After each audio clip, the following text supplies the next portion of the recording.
आज मैं वर्ग 8 के सामाजिक विज्ञान की पुस्तक संसाधन और विकास के अध्याय 3 खनिज संसाधन के बारे में बताने आया हूँ। संसाधनों की श्रृंखला में आपने भूमि, मृदा, जल आदि के बारे में जान लिया है। आज मैं एक महत्वपूर्ण संसाधन खनिज के बारे में बताऊंगा। इसके दूसरे भाग शक्ति संसाधन, इसके बारे में मैं बाद के वीडियो में जानकारी दूंगा। तो आइए हम सबसे पहले जानेंगे खनिज संसाधनों के बारे में। खनिज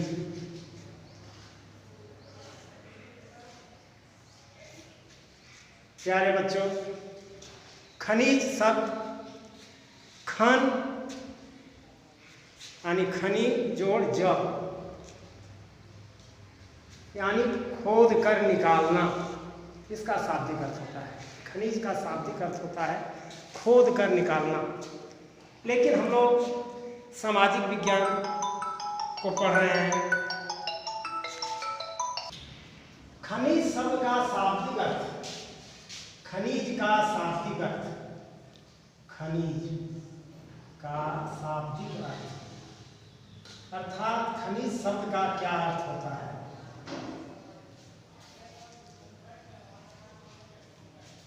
खोद कर निकालना, खोद कर निकालना।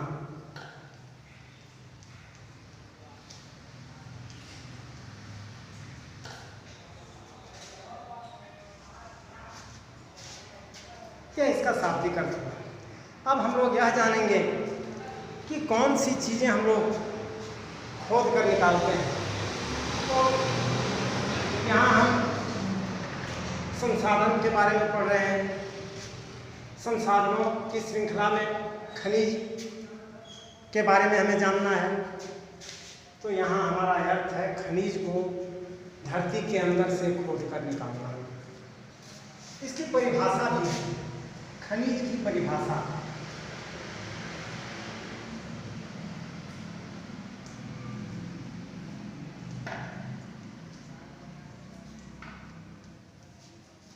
तो वैज्ञानिक परिभाषा हम जानेंगे खनिज का। खनिज क्या है, खनिज किसे कहते हैं, खनिज शब्द की परिभाषा क्या होती है। इसका शाब्दिक अर्थ तो हमने 2 शब्दों में जान लिया, खोद कर निकालना। तो खनिज की परिभाषा होती है वे सारे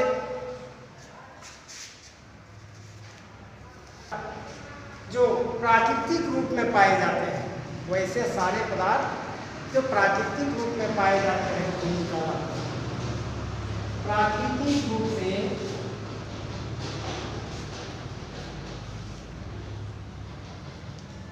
रूप में पाए जाने वाले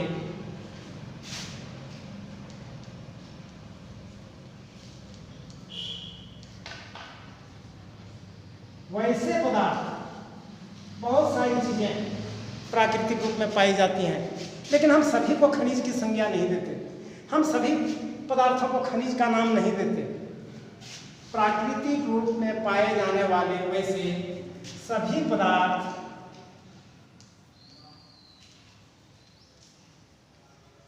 जिनका निश्चित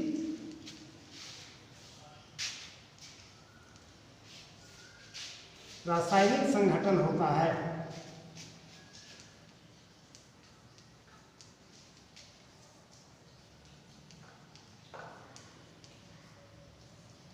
संघटन को संरचना भी कहते हैं। संरचना यानी बनावट, संगठन होता है। खनिज कहलाते हैं।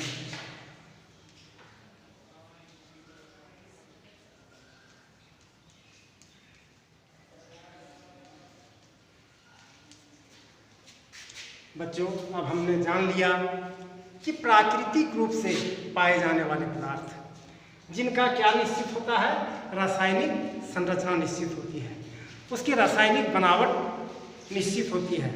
अब आपके मन में संदेह आएगा कि ये निश्चित रासायनिक संगठन या निश्चित रासायनिक संरचना अथवा निश्चित रासायनिक बनावट क्या होती है, हम इसके बारे में भी बताएंगे।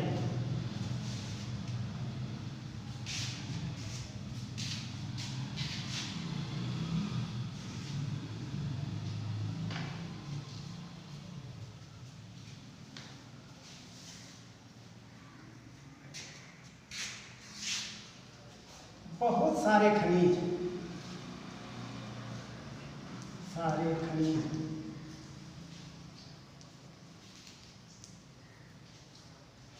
एक ही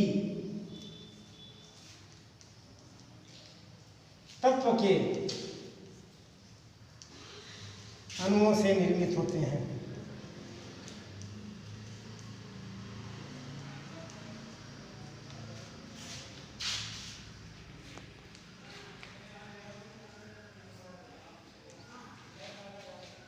जैसे सोना,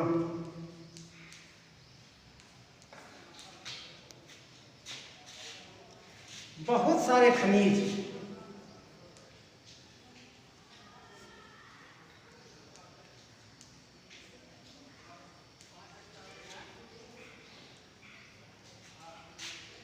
एक से अधिक तत्वों के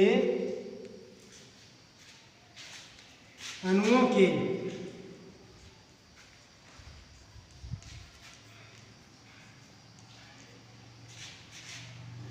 निश्चित अनुपात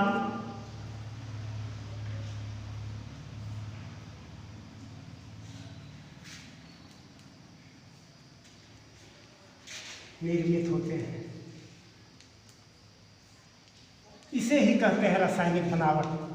यानी अगर कोई खनिज पदार्थ एक से अधिक तत्वों से बना है तो जो भी तत्व उसमें मिले हुए हैं उनकी मात्रा निश्चित होगी। ऐसा नहीं होगा कि उसकी मात्रा कहीं अलग हो, कहीं ज़्यादा हो, कहीं कम हो। अणुओं की मात्रा हमेशा निश्चित होगी। इसी को निश्चित रासायनिक संगठन कहा जाता है। अब बच्चों, हम यह जानेंगे कि खनिज कितने तरह के होते हैं। साधारण रूप से खनिज कितने तरह के होते हैं, कहाँ पाए जाते हैं, उनसे हम क्या लाभ उठाते हैं, कैसे निकालते हैं।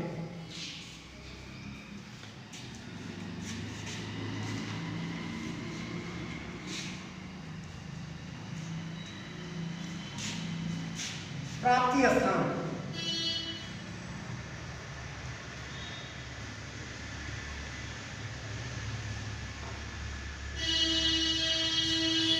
खनिज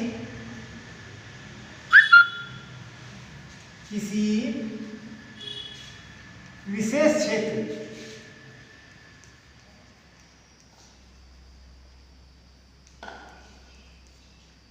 अथवा शैल समूहों में केंद्रित होते हैं।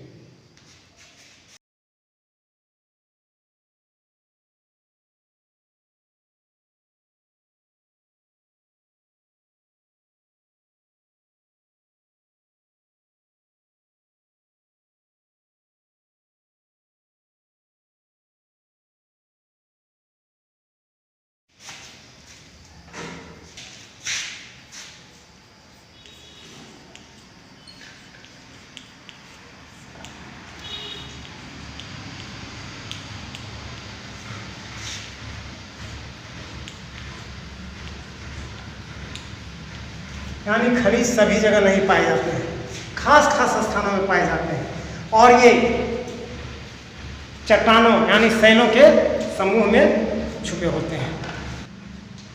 अब खनिज के प्रकार के बारे में हम जानेंगे कि खनिज कितने तरह के होते हैं। खनिजों के प्रकार,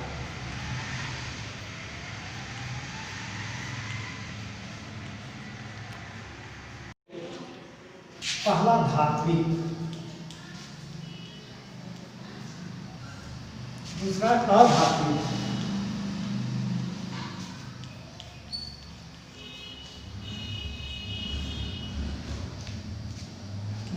शब्द से यह स्पष्ट होता है कि वैसे खनिज जिनमें धातु की मात्रा पाई जाती है धात्विक खनिज कहलाते हैं, जैसे लोहा, सोना, बक्साइट इत्यादि। बहुत सारे खनिज ऐसे भी होते हैं जिनमें धातु की मात्रा बिल्कुल नहीं होती, जैसे अभ्रक, कोयला, सल्फर। धात्विक खनिज दो प्रकार के होते हैं। धात्विक खनिज भी दो प्रकार के होते हैं, लौह खनिज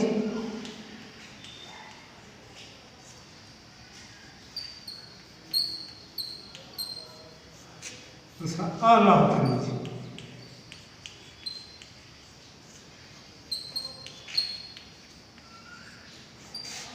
लौह खनिज के अंतर्गत लोहा और मैग्नीज आता है। यह लौह खनिज के अंतर्गत बाकी धातुएं आती हैं, सोना, चांदी, तांबा इत्यादि। अधात्विक खनिजों में धातु की मात्रा नहीं पाई जाती। इसमें संगमरमर, अभ्रक, चूना पत्थर, सल्फर इत्यादि आते हैं। खनिज पदार्थ शैल समूहों के अंदर पाए जाते हैं, इसलिए इनको खोद कर निकालने की प्रक्रिया भी विभिन्न प्रकार की होती है। कुछ खनिज पदार्थ पृथ्वी की गहन गहराइयों में पाए जाते हैं, कुछ खनिज पदार्थ पृथ्वी की ऊपरी परत के आसपास पाए जाते हैं। तो गहराइयों में पाए जाने वाले खनिजों को निकालना इतना आसान नहीं होता, जबकि ऊपरी भाग में जो खनिज पाए जाते हैं उनको आसान तरीके से निकाला जाता है। खनिजों के निकालने की प्रक्रिया को निष्कर्षण कहा जाता है। निष्कर्षण, खनिजों का निष्कर्षण।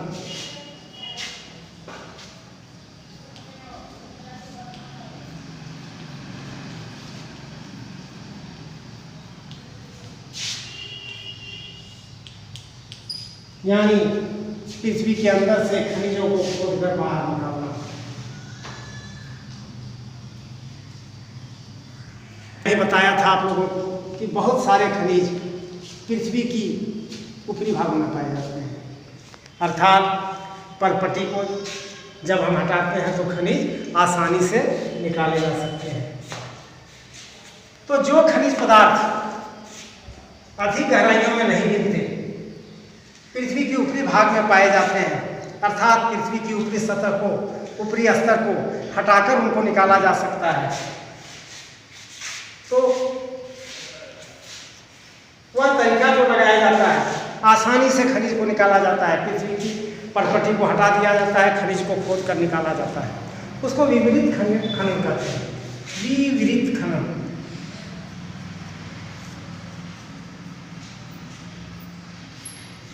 यानी पृथ्वी की सतह को हटाकर खनिज को बाहर निकालना क्या कहलाता है?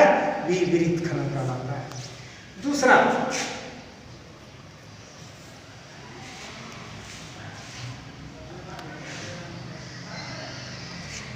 कुछ खनिज गहराई में पाए जाते हैं, यानी केवल हम ऊपरी सतह को हटा देंगे और खनिज को आसानी से निकाल लेंगे, ऐसा संभव नहीं होता।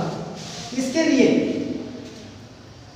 गहन वेधन विधि अपनाई जाती है, उसको कूपकी खनन कहते हैं। कूपकी खनन। बच्चों आप जानते होंगे, कूप मतलब कुआं होता है। कुआं सीधे पृथ्वी की गहराइयों में खोदा जाता है। तो इस तरह जब हम किसी खनिज को खोदकर गहराइयों से निकालते हैं तो यह प्रक्रिया, यह तरीका कूपकी खनन कहलाता है। प्रवेधन भी कहा जाता है, इसको प्रवेधन भी कहते हैं। प्रवेधन कहने का मतलब होता है ड्रिलिंग करना, ड्रिल करना। जिस तरह चापाकल का बोरिंग होते आप लोगों ने देखा होगा, बिल्कुल उसी तरह कूपकी खनन होता है। इसके बाद एक आसान तरीका है जिसको आखनन कहते हैं। आखनन।